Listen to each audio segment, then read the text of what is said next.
The security camera showed me standing in my living room at 2:17 a.m. I remember staring at the screen, waiting for myself to move. I did not. The worst part was knowing I was asleep upstairs when it happened. I live alone in a small 2-story house on the edge of a quiet suburban street. It's nothing special. Beige siding, white fence, the kind of place people forget as soon as they drive past. I bought a security camera a few months ago, mostly for peace of mind. The area isn't exactly dangerous, but I like knowing someone or something is always watching. I tell myself it's rational, that it's normal. That night, I woke up because my phone buzzed. Motion detected. I frowned.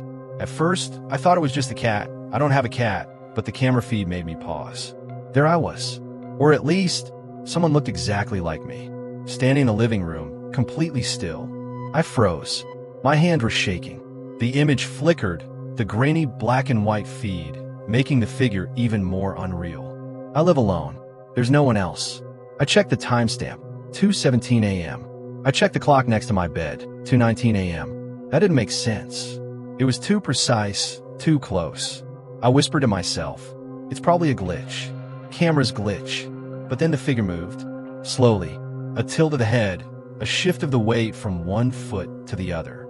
I could see my own face staring back at me through the grainy feed. I grabbed my phone and ran downstairs. Every step creaked in the empty house, each sound impossibly loud in the stillness of the night. The living room was empty. The couch untouched. The coffee table exactly as it always is. No sign of anyone. I laughed nervously. Okay, glitch, glitch, glitch. I rebooted the camera. The feed returned. Normal. No one there. I tried to sleep again. I failed. Over the next few nights, it happened again. Different times, different angles. Always me. Always standing, always still. Sometimes facing the camera, sometimes staring at the windows. I started leaving my phone on the bed, watching the feed while lying under the blankets. I didn't want to leave it running all night, but curiosity overpowered fear. And every night, my heart sank a little more. The first time I felt fear. The second time, I felt doubt. The third night, I felt something else. Something worse. A quiet, growing realization. Whoever, or whatever, was standing there didn't just look like me. It knew me. Knew how I stand, the way I slouch. Knew the subtle tilt of my head when I'm thinking. Knew me better than I know myself. I started noticing little things around the house. Doors slightly ajar. The fridge light flickering. My keys moved from the counter to the table. Nothing I could prove. Nothing anyone would believe. And then, last night, it happened again. I was watching the feed, barely breathing, when the figure raised a hand. Just a little. Slow. And waved. I thought I was imagining it. I closed my eyes, convinced my brain was breaking. When I opened them again, the feed was gone. Black screen. I ran downstairs, flashlight in hand. The living room was empty, but my phone buzzed. A notification. Motion detected.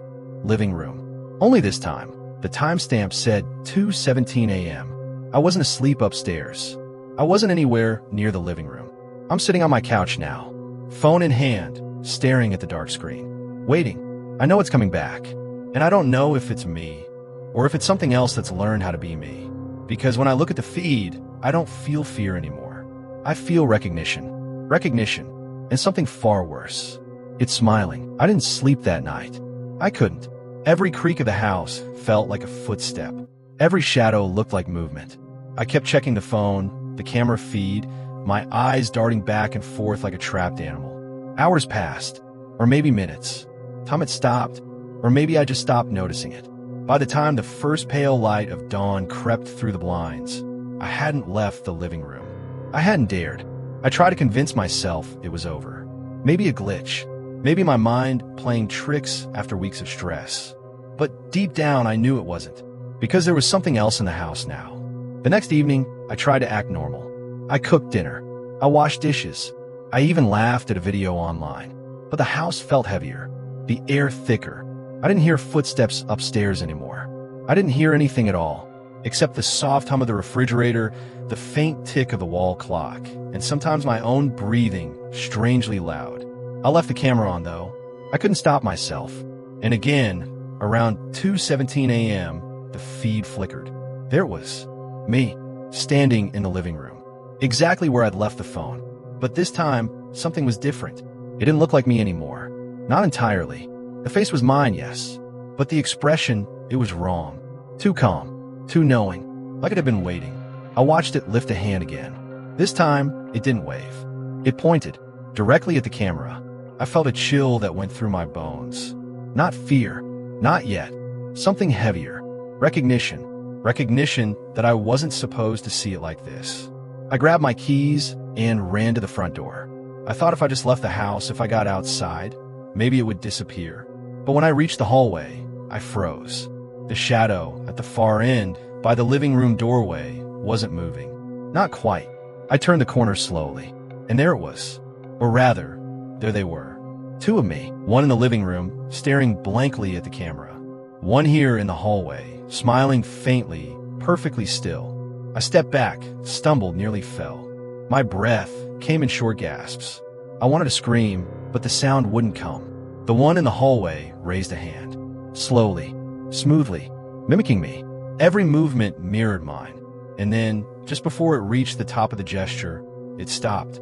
I realized then, it wasn't copying me. It was anticipating me. Everything I would do, every move, every thought I had, it already knew. I ran to the kitchen, tried to find something, anything I could use to protect myself. But the house had changed. Objects weren't where they should have been. My phone slid across the counter as if moved by invisible hands. My keys vanished, and in the corner of my eye, I saw another shadow. Fluid, black, and formless. Not me, not human. Watching, waiting. I barricaded myself in the bathroom, locked the door, turned off the lights, pressed my back against the wall. My phone buzzed again. Motion detected. The timestamp said 2:17 a.m., but I was downstairs. I wasn't in the living room. I glanced at the screen. The feed showed the bathroom door. My bathroom. From inside. And on the screen, I saw myself. Standing just behind the door, hand raised. Watching. I could feel its gaze even through the black and white feed. It knew I was watching it. It knew I knew. A soft sound came from the vent above my head. Like breathing. Not mine. Not human. Not normal. And then, from somewhere deep in the house, I heard it. My voice. Whispering. Do not leave. Don't leave. I don't know how long I sat there. Minutes, hours, maybe forever. Every second felt like a trap. And then I heard it moving. Not the quiet footsteps I expected. Something heavier. Slower. Calculated. It was coming for me. I gripped the edge of the sink. Tried to tell myself it couldn't happen. Tried to tell myself it was just my imagination. But then I felt the floorboards outside the door shift, and the whisper came again. Closer this time. Why are you hiding? And I realized it wasn't asking. It was telling. The sound outside the bathroom door didn't stop. It shifted, paused, moved again. Heavy, deliberate. Each step pressed into my chest like the floorboards were pushing down on me. I wanted to scream. I wanted to run, but I couldn't. My body had stopped listening. My mind was too sharp, too aware, too terrified. I leaned closer to the sink, my forehead pressed to the cool porcelain, trying to steady my breathing. One deep inhale, one long exhale. Then I heard it. A whisper, barely audible, coming from the other side of the door. You can't hide from me. The voice wasn't mine, and yet it was. Every inflection, every hesitant pause, perfectly copied. I couldn't tell where I ended and it began. I didn't move. I didn't breathe. I didn't even blink. Build up. Minutes passed. Or maybe seconds. Time didn't exist. Every tick of the wall clock became a hammering drum in my head. I had no weapon. Nothing. Even my phone was out of reach, still buzzing with its own eerie reminders that the house knew I was trapped. Then I heard a second sound. Not a step this time. A scraping. Soft, deliberate. Something moving along the tiles outside the door. Something dragging, brushing lightly, rhythmically. I want to bolt for the door. But the doorknob, it turned. Slowly. Almost lazily. Not violently. Not with force. Just turning. I pressed my back harder against the wall, trying to disappear. Then I noticed something else. My reflection in the bathroom mirror. At first, it looked normal. Just me. Pale, sweaty, terrified. But then I saw it. The reflection moved differently. Slightly delayed. Its head tilted when mine didn't. Its eyes lingered on me too long. Its lips curved into a subtle, knowing smile. I realized with sudden horror that I wasn't seeing myself. I was seeing it. A movement behind me. My heart leapt into my throat. I didn't dare turn, but the mirror didn't lie. It was standing in the doorway, not fully visible, just a shadow, a shape, a presence. And yet it wasn't a shadow. Not entirely. It was me. I tried to speak, but the words caught in my throat. I tried to move, but my legs were locked. The shadow stepped closer, slowly, gracefully. Its movements were mine, but somehow wrong. Too deliberate, too confident. Then it paused, head tilted, smiling faintly, and whispered again, "You shouldn't have left the camera on." I swallowed hard. My body shook. The whisper wasn't just sound. It was everywhere. Felt inside my chest. Felt inside my skull. It moved again, into the bathroom. My bathroom. The air grew colder, heavier. I could feel it behind me. Watching, waiting. I gripped the edge of the sink, my nails digging into porcelain. The reflection in the mirror didn't match me anymore. It was smiling wider now, waiting for something, waiting for me. Then I heard it, my own voice, from behind me. Clear, calm, human. Don't turn around. I froze, because I knew if I did, I'd see it, all of it. The thing that had been living in the corners of my house. The thing that had learned how to be me. And deep down, I already knew I wouldn't survive that sight. I pressed my face to the cold sink again. Tried to convince myself it was imagination. But the whisper came again, closer this time, right behind my ear. Turn around. I didn't move. My back pressed against the cold bathroom wall, heart hammering. Every nerve in my body screamed to run, to escape, but my legs wouldn't listen. The whisper was there again, right behind my ear. Turn around. I swallowed hard, trying to force my voice out. I won't. Silence. And then a slow, soft scratching sound. From the mirror, my reflection, or what I thought was my reflection, was moving independently now. Tilting its head, grinning, tracing invisible lines on the glass with a fingertip that wasn't mine. I could feel its eyes on me. Every movement I made, it watched. Not copying, but predicting. I wanted to tell myself it wasn't real, that my mind was breaking. But every instinct, every gut reaction screamed otherwise. Hours, or maybe minutes, passed. The whispering stopped. The scratching stopped. Only silence remained. I thought about fleeing.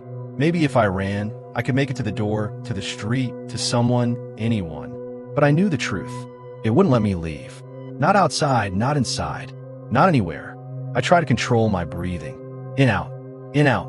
But the calm only lasted for a few seconds before I heard it again. Not a whisper this time. My own voice, coming from everywhere at once. You've been looking at me. You've been watching me. You've been waiting for me. I dropped to the floor. My knees scraped against the tiles. My chest heaving. I wanted to stop. I wanted the world to stop. And then the lights went out. Complete darkness. The only thing I could hear was my own ragged breathing. And a movement. Not footsteps, not a shadow, but something shifting in the dark. Then I felt it. Cold air brushing my skin. Slowly, purposefully, like a hand, but invisible. I crawled toward the corner, pressing myself as close to the wall as possible. My phone was gone. My keys were gone. Even the faucet, the one thing I could touch, was cold, unresponsive. And then I heard it, clear as day, inches from my ear. "You're mine now," I screamed, or tried to, but my voice didn't come out. Only silence. A presence pressed against my back. I could feel it, heavy and real. And then the bathroom door creaked open. Slowly. I didn't move. I couldn't. And through the darkness, a single sound echoed. My footsteps. But not mine. Coming from inside the room. Following me, circling me. Waiting. I can't see it. I can't move. I can only feel it. The way it's watching, waiting, knowing. And I realized something worse than fear. It doesn't need to touch me. It doesn't need to speak. It only needs to exist. And it will. Forever. Because it is me. I don't remember how long I stayed there, pressed against the cold tiles, listening to the darkness breathe. Hours? Minutes? Time had dissolved into a steady, soul-crushing pressure that pressed against every thought in my head. Then, as suddenly as it had begun, the silence changed. Not in sound, but in presence. I felt it. Close. Right behind me. Heavy, certain. Patient. I knew I had to act. I had to move, to run, to survive. I stood, shaking, legs barely holding me up. I could feel it circling, matching my movements before I even made them. Every instinct screamed to turn around, to confront it, but I didn't. Instead, I ran. The house was a maze. Hallways I didn't remember, rooms that weren't supposed to exist. Every door I opened led to another corridor. Another shadow. The whispers followed. My own voice, taunting, echoing, promising it would find me. I tried the front door. Locked. No key. Nothing I owned worked. Even the lights had stopped responding. Only darkness and the quiet knowledge that it was still there, waiting, watching. I heard it before I saw it. Footsteps. Slow, deliberate, matching my own heartbeat. And then it spoke. "Why are you running?" It sounded like me. Every word, every hesitation. But underneath, a coldness I didn't recognize. I ran faster. I stumbled into the living room. And there it was. Or rather, there they were. Countless versions of me, standing silently, perfectly still, watching, waiting, each one with the same calm, knowing smile. And at the center, the thing that had been following me. The thing that had been learning me, living me, waiting for this moment. It stepped forward. "Do you see now?" It whispered. "I am you. And you're nothing without me." I felt something inside me snap. Not fear, not terror, a strange clarity. I realized then, I'd been living in its world all along. Every movement, every thought, every choice, it had been mirrored, predicted, controlled. And the truth was worse than I could bear. I wasn't trapped in the house. The house was trapped in me. The lights flickered once, briefly. And when I looked up, I saw myself. Not in the mirror, not in the reflection, standing in the living room, smiling, waiting. And I understood then, with a cold certainty, that the me I had been running from had already won. Because there is no I anymore, only us.